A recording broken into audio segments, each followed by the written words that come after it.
Geography BA part first का first part है भौतिक भूगोल। भौतिक भूगोल में सिलेबस के अकॉर्डिंग जो अपना प्रथम या पहला चैप्टर आता है वो आता है पृथ्वी की उत्पत्ति।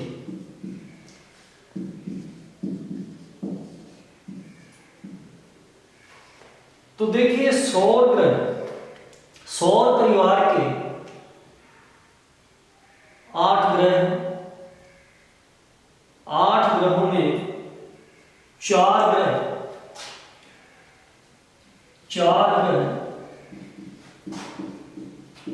आंतरिक हैं और शेष बाह्य ग्रह हैं। आंतरिक ग्रहों में बुध, शुक्र, पृथ्वी और मंगल है। ये चारों ग्रहों का आयतन कम लेकिन घनत्व ज्यादा है।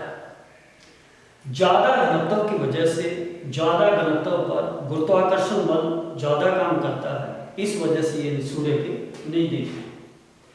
4 ग्रह जिसमें बृहस्पति, शनि, अरुण और वरुण, ये 4 ग्रह आयतन और अर्धव्यास के आधार पर ये बड़े हैं, लेकिन इनका घनत्व कम है, हल्के ग्रह हैं, गैसीय ग्रह हैं, इस वजह से ये सूर्य से दूरी पर है। हमारा जो टॉपिक है वो है पृथ्वी की उत्पत्ति। पृथ्वी की उत्पत्ति में कई वैज्ञानिक दृष्टिकोण हैं। वैज्ञानिक विचारधारा और वैज्ञानिक विचारधारा जो है इसके आधार पर कई सिद्धांत बने पृथ्वी की उत्पत्ति के संबंध में। वैज्ञानिक विचारधारा के आधार पर कई सिद्धांत बने हैं। इसमें 2 तर्क हैं। वैज्ञानिक विचारधारा में 2 तर्क हैं। एक है अद्वैतवाद,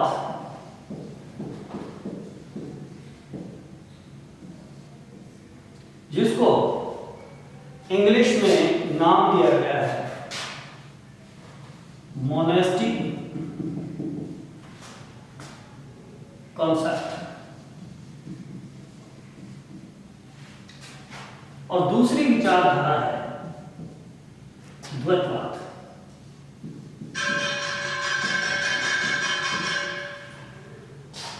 यानी कि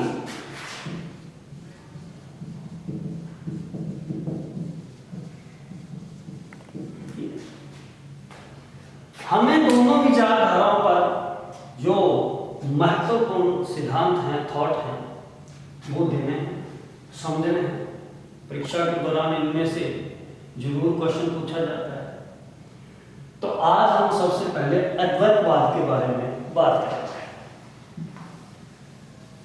अद्वैतवाद, अद्वैतवाद जिसको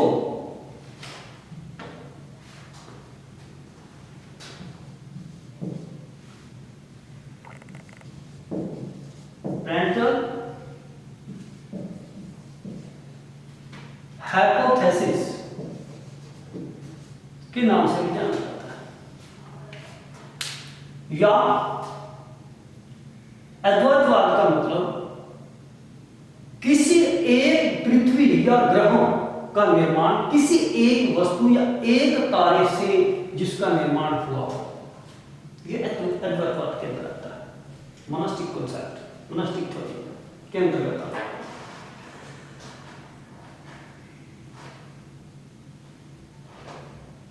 इसको सबसे पहले, इस विचारधारा को सबसे पहले सर्वप्रथम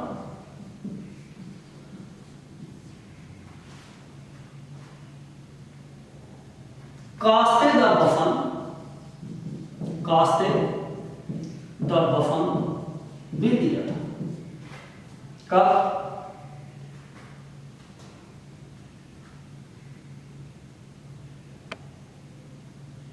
1749 ईस्वी में।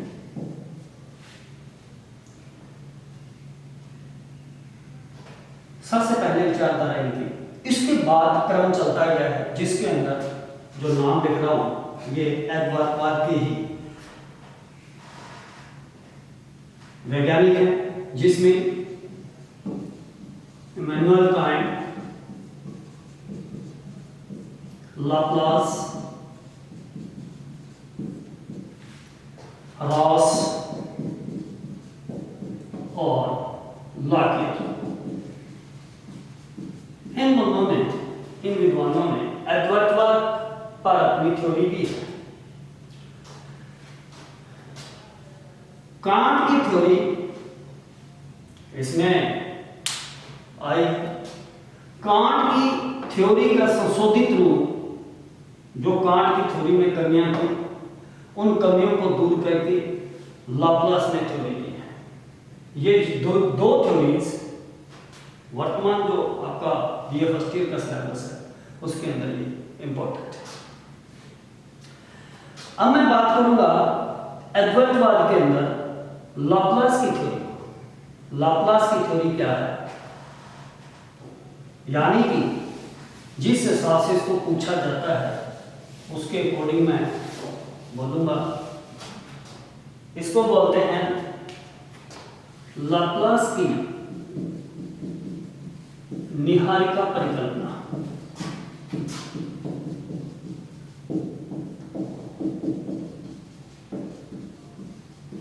प्रश्न भी इस तरीके से पूछा जाता है। छोटा क्वेश्चन कई बार ये पूछा जाएगा कि लाप्लास ने कांट की किन दोषों को दूर किया, या लाप्लास ने कांट के किन दोषों में सुधार किया।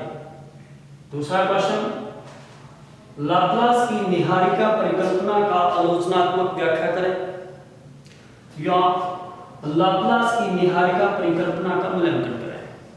इस प्रकार के प्रश्न सामने आते हैं। तो हम बात करेंगे लाप्लास की निहारिका परिकल्पना के बारे में। यह परिकल्पना 1796 ईस्वी के अंदर कांट की थ्योरी का संशोधित रूप है, और इन्होंने इस थ्योरी को, यानी कि लाप्लास ने अपनी निहारिका परिकल्पना को एक्सपोजिशन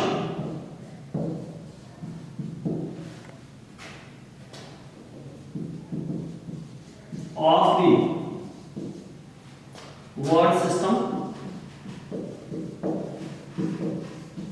पुस्तक में, यह लाप्लास की पुस्तक है, उसका ये परिकल्पना का वर्णन इस पुस्तक में मिलता है। अब बात आ जाती है कि निहारिका क्या है। सबसे पहले हम इस चीज के बारे में जानें कि ये निहारिका क्या है।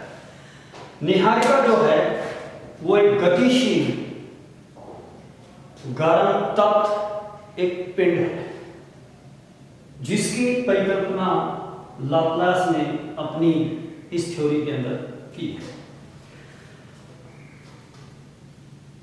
ये परिकल्पना जो है वो कांट की परिकल्पना से समानता रखती है, क्योंकि उसका ही ये संशोधित रूप है।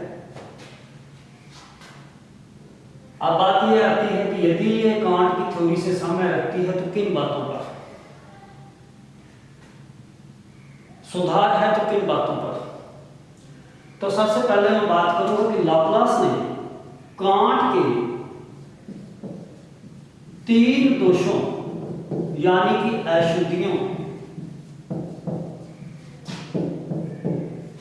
को दूर किया अपने इस सिद्धांत में। 3 दोषों को, यानी 3 अशुद्धियों को दूर किया है कांट की थ्योरी की। ये अशुद्धियां कौन कौन सी हैं? तो नंबर 1, निहारिका अथवा आद्य पदार्थ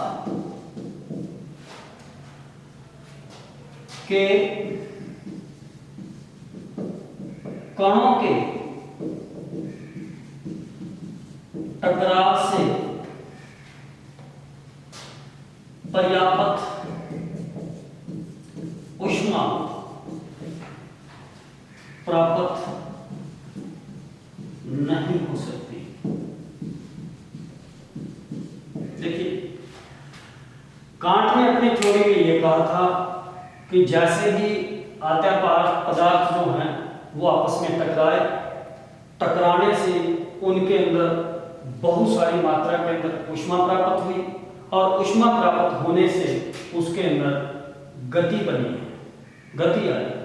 लेकिन ये तीन दोष हैं, इनके बारे में लाप्लास की थ्योरी क्या कहती है चर्चा आगे करेंगे। ये मैं फिलहाल कांट की थ्योरी थी, जो इन्होंने तीन कमियां पकड़ी हैं उनको लिख रहा हूं। नंबर 2,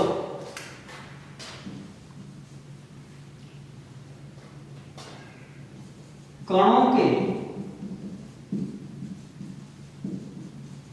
टकराव से गति उत्पन्न नहीं हो सकती।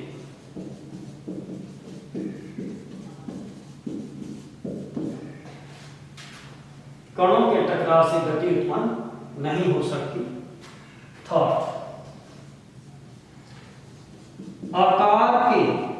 आकार में वृद्धि के साथ गति में वृद्धि नहीं हो सकती।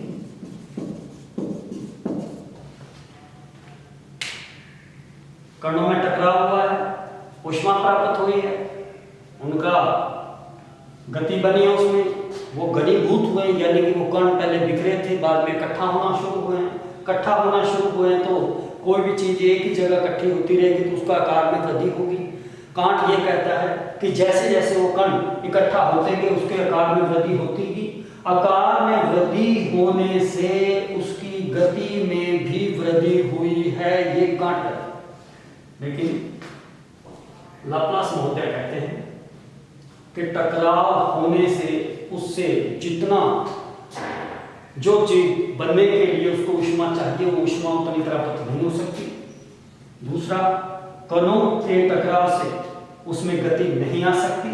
और तीसरा, यदि उनका आकार में वृद्धि होती है तो आकार में वृद्धि के साथ गति में वृद्धि नहीं हो सकती, ये कांट महोदय कहते हैं। और लाप्लास इनकी उन कमियों को उजागर करता है। ठीक है, नेक्स्ट में बात करते हैं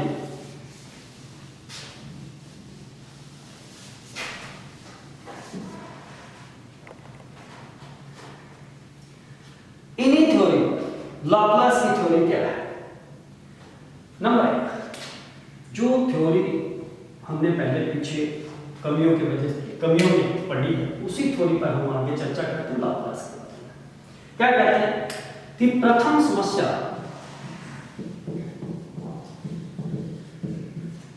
कणों में टकराव से ऊष्मा उत्पत्ति से संबंधित बताई थी, उसी की चर्चा करते हैं। प्रथम समस्या निहारिका के ताप की समस्या के लिए लाप्लास ने ये माना कि ब्रह्मांड में पहले से ही निहारिका मौजूद थी। जो कांट कहते हैं, कांट का कहना यह था कि आद्य पदार्थ बिखरे हुए थे, उनमें टकराव हुआ, टकराव होने के बाद उसमें ऊष्मा की प्राप्ति हुई, फिर वो घनीभूत हुए, घनीभूत होकर यानी कि निहारिका बनी। लेकिन लाप्लास ये कहते हैं कि इस समस्या से बचने के लिए वो ये कहते हैं कि उनका कहना ये है कि ब्रह्मांड में पहले से ही निहारिका थी।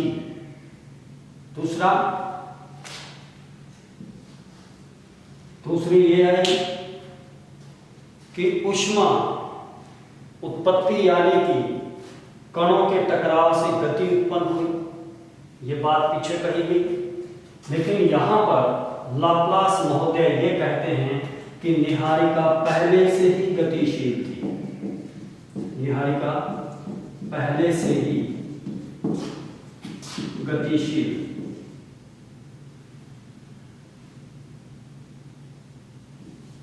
थी।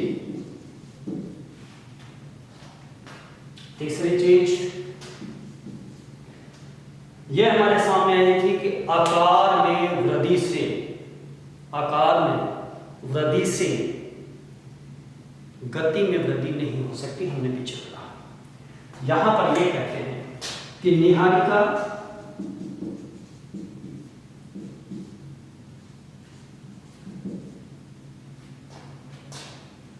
विस्तृत ठंडी होकर सिकुड़ती है। हाँ, यहां पर ये चीज समझने लायक है कि जो निहारिका, ये लाप्लास महोदय बता रहे कि निहारिका थी, निहारिका गर्म थी, उसके अंदर टेम्परेचर था क्योंकि पहले से मौजूद थी, पहले से गतिशील थी। अब यहां पर निहारिका की सिकुड़ने की बात आई है। तो निहारिका सिकुड़ने का कारण क्या था? जो निहारिका में टेम्परेचर था यानी कि तापमान था, वो विकिरण के माध्यम से टेम्परेचर बाहर निकला, जिस वजह से निहारिका ठंडी हुई और ठंडी होने से सिकुड़ती गई। ये बातें लाप्लास महोदय ने वो तीन थ्योरी को इन्होंने उसी तीन थ्योरी को इस तीन थ्योरी के अंदर बताया। इनका यह कहना था कि जैसे ये सिकुड़ी है, निहारिका सिकुड़ी है, निहारिका सिकुड़ने से एक भाग अलग हुआ है, वो अलग भागों से राउंड अप में अलग अलग 9 छल्ले निकले हैं और 9 छल्ले अलग अलग ग्रह बने हैं। जो अवशिष्ट, जो अलग से पदार्थ बचा, वो उनके उपग्रह बने हैं। ये लाप्लास कहते हैं। जो मुख्य भाग बचा था वो सूर्य के रूप में बचा और सूर्य के चारों ओर ये ग्रह चक्र लगे थे। ये सारी की सारी चीजों में ये चीज सामने निकल के आती है लाप्लास की थ्योरी में। अब इसकी बात आती है, यदि मैंने एक पहले प्रश्न भी किया था कि लाप्लास की निहारिका परिकल्पना की आलोचनात्मक व्याख्या करो, तो देखिए बात आती है 1796 ईस्वी की, जब यह परिकल्पना सामने आई। 1796 के बाद 150 साल तक, यानी कि 150 वर्षों तक इस परिकल्पना का प्रभाव रहा। उसके बाद अलग अलग जो भी वैज्ञानिक आए, उन्होंने इस थ्योरी को कई माध्यमों में आलोचना दे दी, कई कमियां निकाली और उस कमियों के माध्यम से इसका प्रभाव जाता रहा। अब मैं इसकी आलोचना बताता हूं आपको कि इसके अंदर कौन कौन सी किस किस प्रकार की आलोचना इसके अंदर आ रही है। कोई भी थॉट होगा, थॉट में ये विचारधारा है, अपने दिमाग की उपज है और उसके अंदर कमियां होना लाजमी है। तो हम बात करते हैं क्या क्या कमियां हैं इसके अंदर। सबसे पहली बात,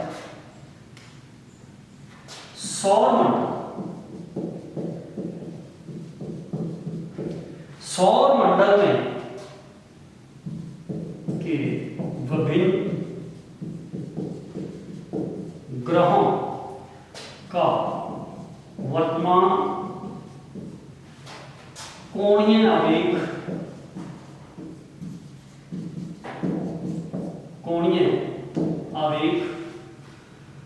यानी कि एंगुलर मोमेंटम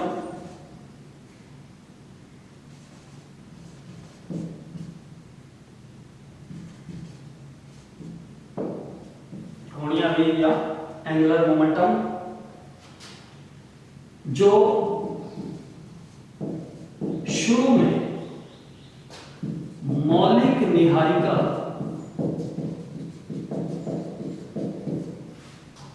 में व्यापक था,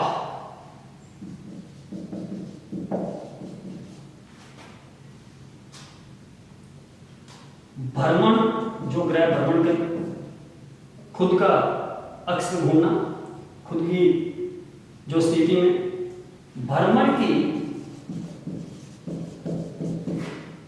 अधिकता से निहारिका को तोड़ने में सक्षम नहीं है। लाप्लास ने अपनी थ्योरी के अंदर जो एक बात कही है कि निहारिका थी, उसमें एक पिंड निकला और उस पिंड से 9 ग्रह बने, यानी कि मुख्य निहारिका से किसी भाग का अलग होना, जिस प्रकार की ये थ्योरी बता रही है वो उससे थ्योरी में वो टूट नहीं सकता है। दूसरा, इसके अंदर ये बात कही गई है, मुख्य यदि हम बात करें सूर्य की और उसके ग्रहों की वर्तमान स्थिति क्या है कि निहारिका का जो भाग जिस हिसाब की स्थिति में बात करी जाए तो उसमें यह है कि 98% भाग जो है वो ग्रहों में मिलता है और 2% सूर्य में, लेकिन स्थिति इसके जो वर्तमान में, लेकिन इसके पूर्ण स्थिति जो है वो अलग है। दूसरी चीज, निहारिका से 9 छल्ले ही क्यों निकले?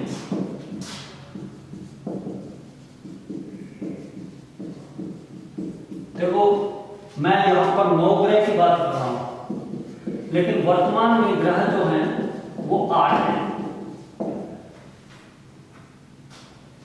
वर्तमान में 8 है। 9वां ग्रह जिसका नाम था यम, यानी कि प्लूटो, उसको नासा ने 2006 में कक्षा से बाहर कर दिया। इस वजह से वर्तमान में 8 ही हैं। जब ये थ्योरी की बात थी तब ये 9 ग्रहों की बात थी, ठीक है। इसी से चर्चा हो रही है कि निहारिका से 9 छल्ले ही क्यों निकले? घनीभवन के कारण, घनीभवन मतलब जो निहारिका में पहले जो बात आती है कि पहले वो फैली हुई थी, बाद में सिकुड़ी है तो उसका आकार कम हुआ, यानी कि इकट्ठा हुई है, ठीक है, तो उसका मतलब घनीभवन। घनीभवन के कारण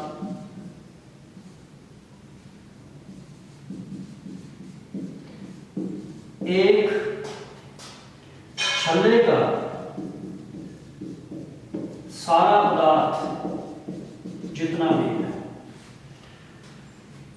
एक गोल पिंड के रूप में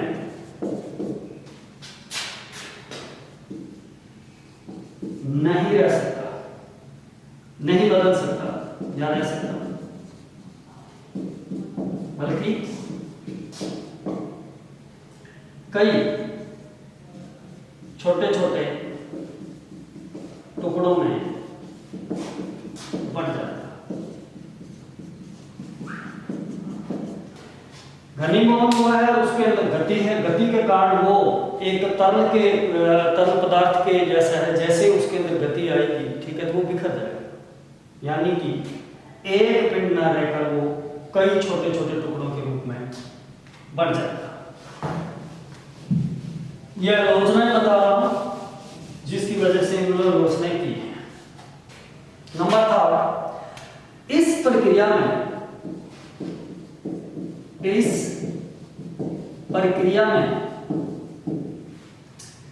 निहारिका की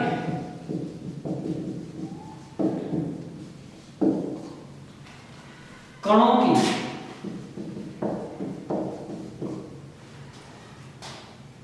अलग पारस्परिक संलग्नता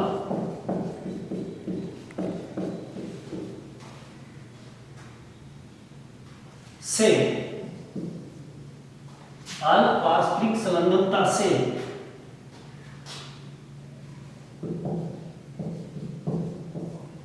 छल्ले निकलने का क्रम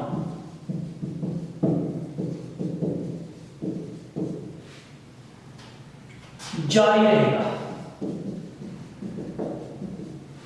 यानी कि इनकी थ्योरी के अनुसार 9 ग्रह 9 छल्ले निकले, 9 छल्लों के बाद ये क्रम बंद हो गया।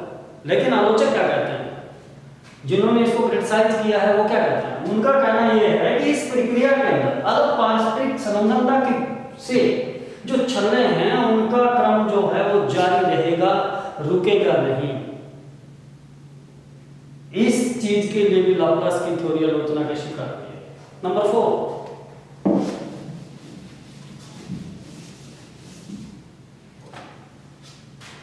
इस परिकल्पना के अनुसार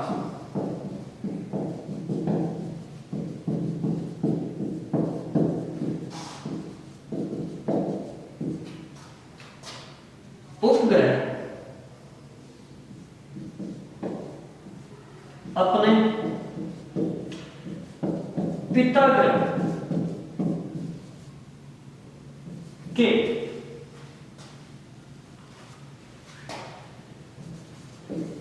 दिशा में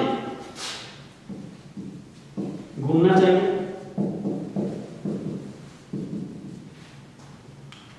कहने का मतलब जो ग्रह, जैसे पृथ्वी ग्रह है, पृथ्वी के एक ही उपग्रह है जिसका नाम है चंद्रमा। इस थ्योरी के अनुसार जिस दिशा में खुद ग्रह घूम रहा है उसी दिशा के अंदर उपग्रह घूमेंगे। लेकिन यहां पर वर्तमान में जो ओरिजिनल हकीकत जो है वो ये है कि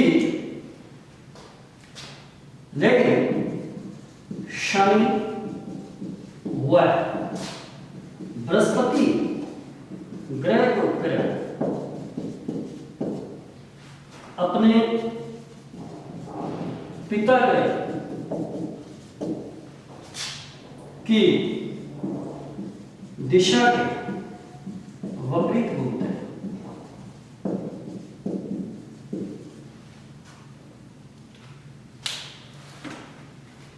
तो ये लाप्लास की थ्योरी है। नेक्स्ट में ये मैंने अद्वैतवाद की एक थ्योरी दी है लाप्लास। नेक्स्ट के अंदर द्वैतवाद की थ्योरी दूंगा। आपने इसको पढ़ना, मुख्य बातें इसके अंदर बोली गई हैं। बुक्स के माध्यम से इस चैप्टर को निकाल के इसको रीड करें और इसको समझने की चेष्टा करें। नेक्स्ट वीडियो के लिए धन्यवाद।